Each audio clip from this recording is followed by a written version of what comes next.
Selamat malam, Bapak, Ibu, Oma, Opa, anggota PKLU se-GPIB secara sinodal di Indonesia. Patutlah kita bersyukur kepada Tuhan oleh karena kasih setianya yang memeliharakan kita. Perkenalkan, nama saya Marta Hehakaya Manca dari GPIB Sejahtera Malang.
Sebelum kita memulai mendengarkan firman Tuhan, mari kita membaca firman-Nya yang sebelumnya kita mulai dalam doa. Mari kita berdoa. Kami bersyukur kepadamu Tuhan oleh karena kasih setiamu yang memimpin kami para lansia ini, sehingga kami boleh bertemu bersama-sama secara sinodal. Dan terima kasih karena program ini boleh dilaksanakan.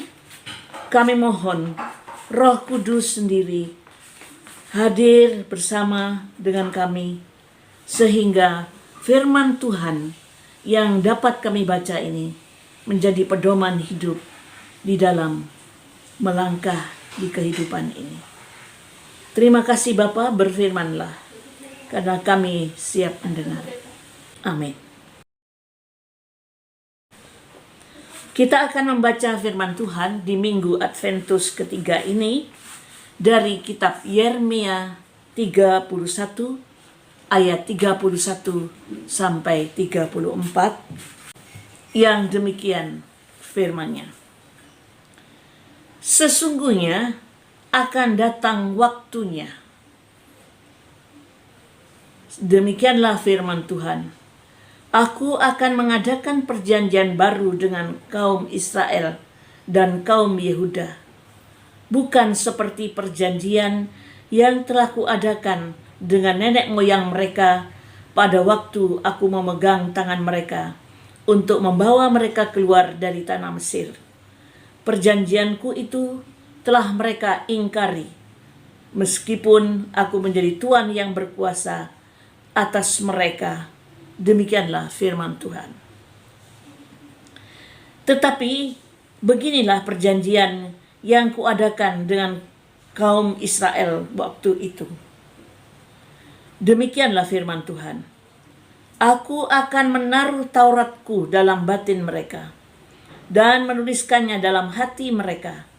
Maka aku akan menjadi Allah mereka dan mereka akan menjadi umatku. Dan tidak usah lagi orang mengajar sesamanya atau mengajar saudaranya dengan mengatakan, kenalilah Tuhan, sebab mereka semua besar kecil akan mengenal aku. Demikianlah firman Tuhan. Sebab aku akan mengampuni kesalahan mereka dan tidak lagi mengingat dosa mereka. Demikian firman Tuhan. Bapak, Ibu, Saudara, para anggota PKLU yang saya kasihi, kita akan bersama-sama membaca renungan dari Sabda Bina Umat tentang perjanjian baru. Kala perilaku hidup seseorang mendatangkan keburukan bagi orang lain, Tuhan Allah mengingatkan bahwa kelak hal itu akan menjadi tanggungan si pelaku, bukan lagi orang lain. Kala bangsa Israel kemudian melupakan hukum Tuhan, ia lalu mengikat perjanjian baru dengan mereka. Perjanjian baru itu kini ditaruhnya dalam batin dan dituliskannya dalam hati mereka. Sebab sejak awal perjanjian, Tuhan melihat perilaku umat yang kerap kali melanggar kehendaknya. Bukannya menjadi berkat, malah mendatangkan hukuman. Bukannya menjadi contoh, namun mengikuti orang-orang di sekitarnya. Walau kecewa dengan perilaku bangsa pilihannya pada ayat 32, namun kasih mengalahkan segalanya. Sesudah waktunya, ia akan mengadakan perjanjian baru dengan umatnya. Tidak lagi Taurat itu dalam loh batu, tetapi ditaruhnya dalam batin dan ditulisnya dalam hati, agar selalu melekat sehingga tak mudah dilupakan. Tidak perlu lagi orang mengajar sesamanya, sebab mereka semua telah mengenal Tuhan. Dan karena telah mengenal Tuhan, tentu ada perubahan hidup di dalamnya. Sehingga Ia akan mengampuni kesalahan mereka dan tidak lagi mengingat dosa mereka. Dan firman Tuhan kali ini, dari firman Tuhan kali ini kita belajar. Karena kasih-Nya yang tak berkesudahan itu, Ia selalu menginginkan kebaikan bagi umat-Nya. Perjanjian baru dibuatnya agar umat berada dalam tujuannya. Demikianlah cara Allah memelihara kehidupan kita. Firman itu juga menyadarkan tentang keberadaan kita yang seringkali ingkar dengan janji kita kepada Tuhan. Dengan adanya perjanjian baru, maka perilaku hidup kita haruslah mencerminkan Tuhan yang telah menebus kita. Karena itu di penghujung hari ini, mari introspeksi diri agar terus hidup dalam perjanjian baru dengan Tuhan, sehingga di masa depan keselamatan menjadi bagian dalam kehidupan kita. Demikian renungan Sabda Bina Umat pada malam hari ini.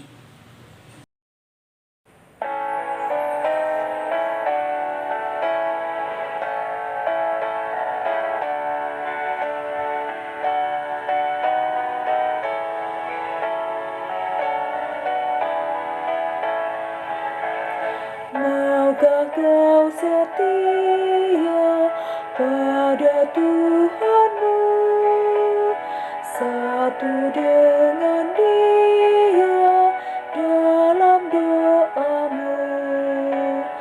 Jangan kau lepaskan Yesus Tuhanmu.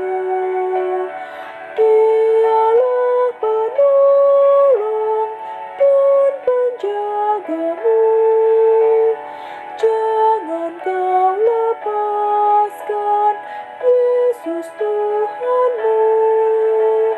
Walau jalanmu berat, percayalah. Suka atau duka, musuh dan teman, jangan memisahkan kau dan Tuhanmu.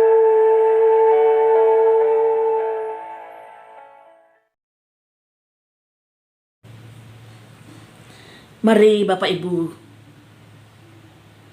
Oma Opa, kita bersatu dalam doa penutup. Ya Tuhan, syukur kami kepadamu bahwa kami boleh mengikuti ibadah pada malam hari ini bersama dengan anggota PKLU se-Indonesia. Ya Tuhan, kami berdoa bagi saudara-saudara kami para lansia yang dalam keadaan sakit, yang lemah, yang memiliki problem. Kami percaya Tuhan hadir sebagaimana janji Tuhan akan memberikan kesembuhan dan kelegaan. Dan kami pada malam hari ini juga boleh mengingat rayakan Natal pada tahun ini.